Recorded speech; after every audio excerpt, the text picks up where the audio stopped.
안녕하십니까 성도 여러분. 오늘은 넷째 날 1월 11일 수요일입니다. 말씀의 제목은 11조 언약입니다. 함께 말씀 나누기 전에 기도하겠습니다. 하늘에 계신 아버지 하나님, 오늘 아침에 새 생명 주시고 하루를 살 수 있는 힘을 주셔서 감사합니다.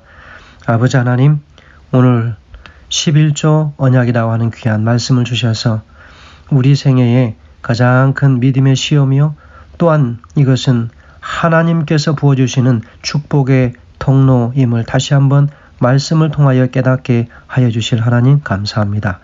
오늘 하루 우리 주님께서 우리에게 부어주시는 가장 감사한 것들, 가장 첫 번째 것들, 가장 귀한 것들을 또 주님께 드릴 수 있는 하루가 될 수 있도록 새로운 믿음의 결심이 이 아침에 일어날 수 있도록 인도하시기를 우리를 죄에서 구원하신 예수님의 귀하신 이름으로 간절히 기도합니다. 아멘. 11조 언약이라고 하는 제목을 우리가 함께 다루게 됩니다. 여러분, 오늘 우리가 서론에서 우리가 며칠 전 우리가 배웠던 바로 그 말씀, 이 11조 언약은 일방적 계약일까요? 쌍방 언약일까요? 바로 이것은 쌍방 언약이라고 볼 수 있겠습니다. 하나님께서 당신의 충실한 백성들에게 주시는 축복의 통로이자 또 하나님의 백성들의 진정한 믿음의 질을 시험하시는 시험의 통로이기도 하십니다. 하나님의 백성들이 하나님의 말씀에 순종하여서 온전히 드릴 수만 있다면 이것은 축복의 통로일 것입니다.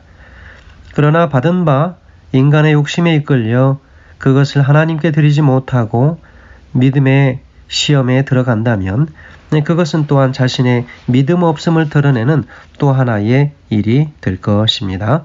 충실한 11조 생활을 하나님 앞에 드리라고 하는 것이죠. 그것을 통해서 하나님과 당신의 백성들 사이에 올바른 관계를 맺을 수 있는지에 대한 모든 조건을 확인하시는 일입니다.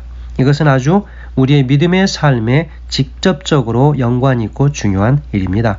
이스라엘 백성들이 하나님께 순종하고 11조를 구별하여 드렸을 때 그 나라가 번창하고 가정이 번창하고 개인의 신앙이 충만했었던 역사들을 우리가 보지 않습니까?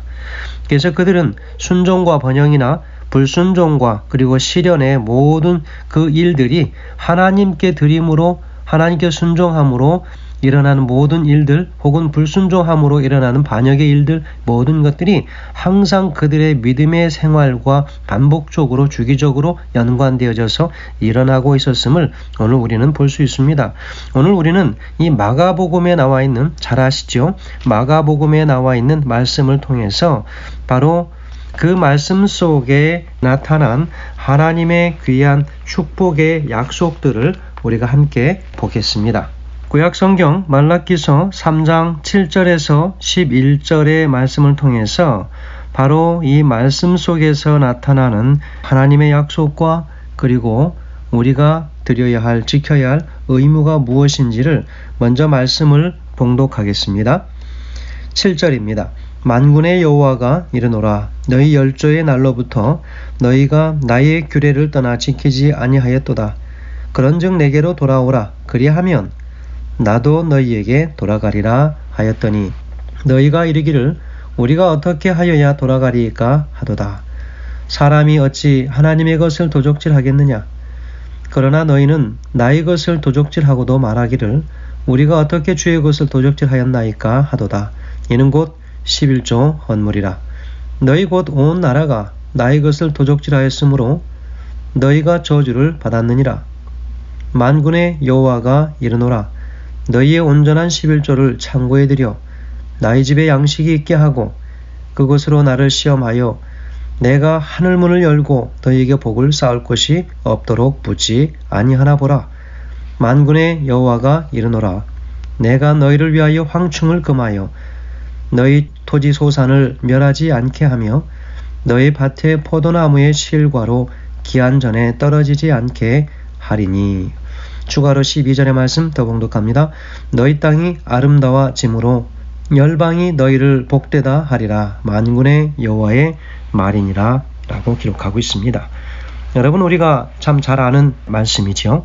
11조에 관한 권면을 할 때 항상 이 말씀을 우리가 사용하기도 합니다.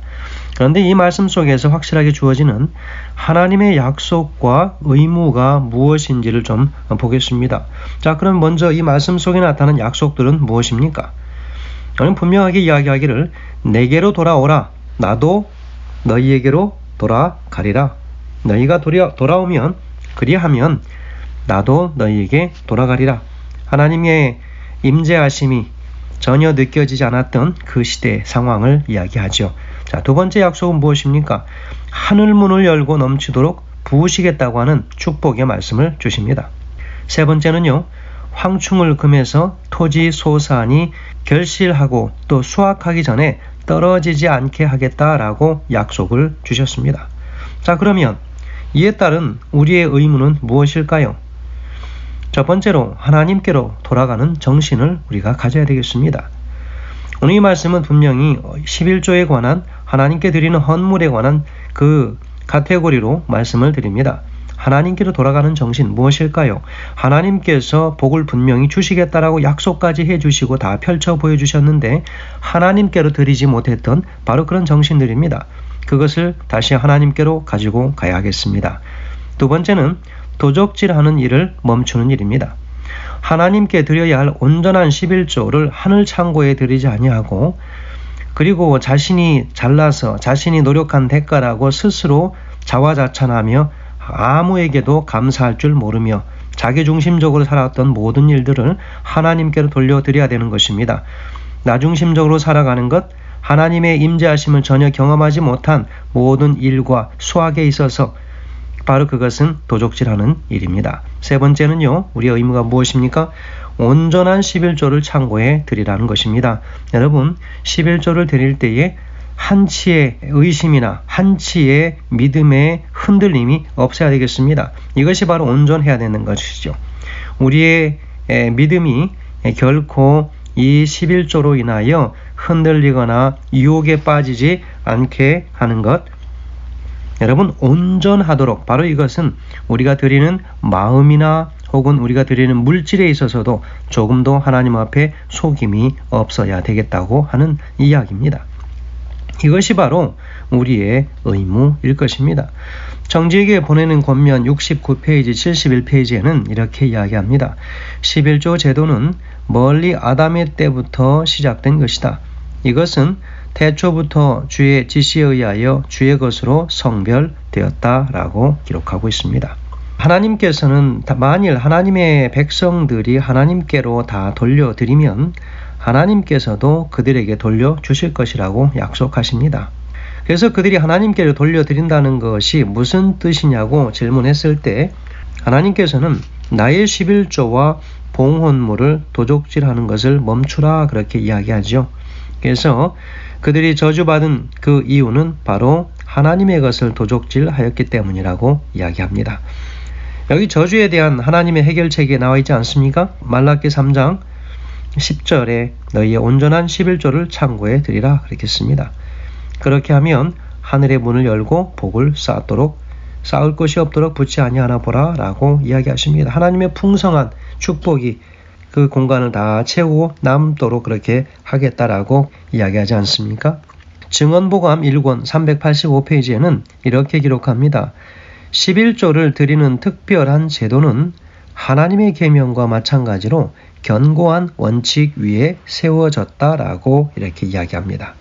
여러분, 11조는 분명히 하나님께서 당신의 백성들에게 축복을 부으시는 통로요, 또 우리의 믿음을 시험하는 또 하나의 통로로 삼으셨다고 하는 것을 우리가 분명히 알 수 있습니다. 그렇다면 11조는 중요한 것입니다.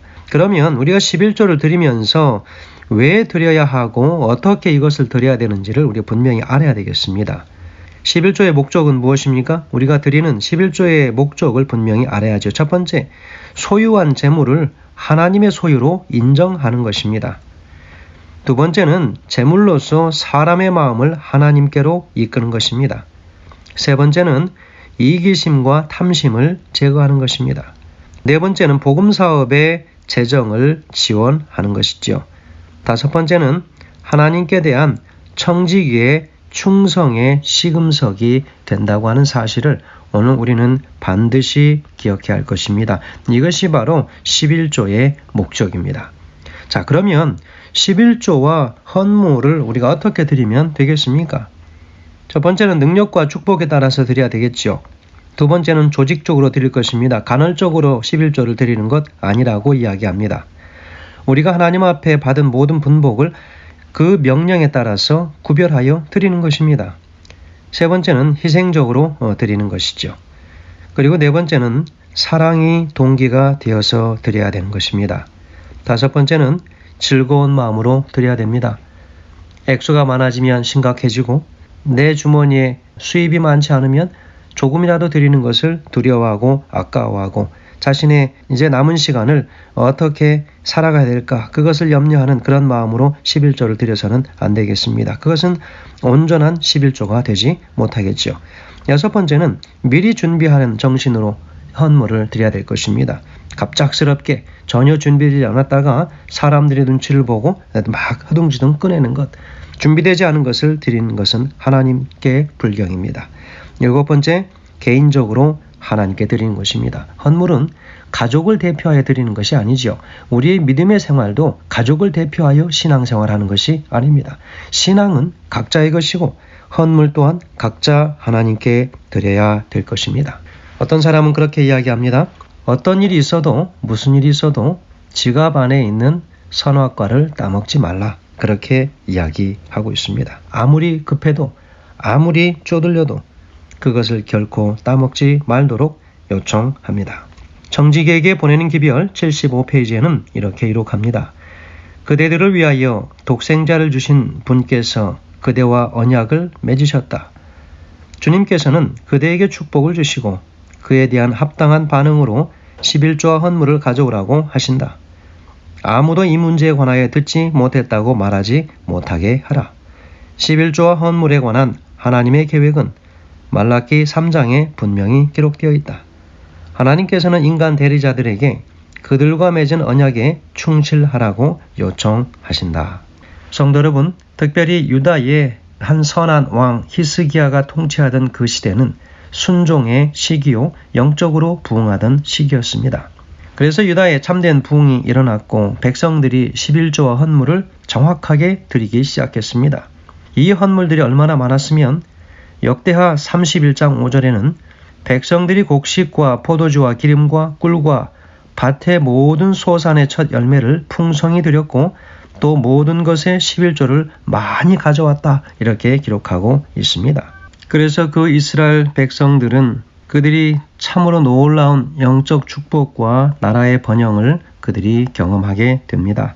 하나님 앞에 드려야 할 것을 분명하고 정확하게 그리고 감사함으로 사랑하는 마음으로 우리가 드릴 때에 하나님께서 우리에게 무한하신 복을 부어주시고 허락하신다고 하는 것을 우리가 다시 한번 깨달음으로 이 2023년의 새해를 이제 막 시작하고 이제 얼마 지나지 않은 이 시간에 이런 정신으로 우리가 한 해를 살아가기로 결심한다면 올 한 해 하나님께서는 하늘의 문을 활짝 여시고 각각의 모든 섬기는 당신의 종들에게 하늘의 복을 부어 넉넉히 채워주실 것이라 확신합니다.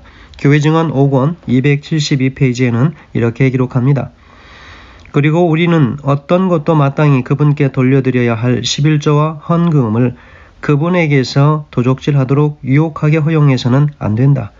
우리는 사람들에게 대한 자선 행위와 풍성한 선물을 하나님께 대한 감사를 나타내는 데 있어서 지성적이요, 조직적이요, 지속적이어야 한다.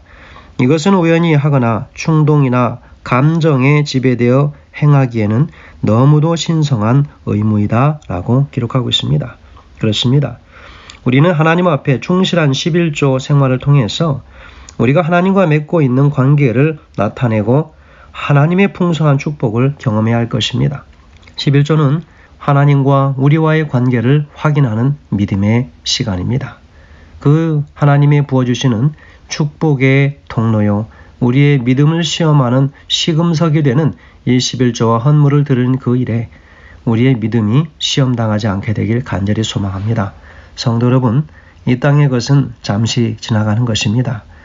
우리는 이 땅에 영원히 살 것처럼 생각할지 몰라도 많은 사람들이 죽고 태어나고 하는 것을 보면 인생은 참으로 잠깐 일어나는 일이라고 하는 것을 다시 한번 깨닫습니다. 잠시 잠깐의 이 일을 우리 생활의 너무 중요한 부분으로 우리가 차지하므로 영원의 시간 속에서 영원히 함께할 우리 하나님을 배반하거나 그분의 우리를 향한 그 사랑을 실망시켜드리는 그런 일이 되지 않게 되길 간절히 소원하면서 말씀을 줄이겠습니다. 감사합니다.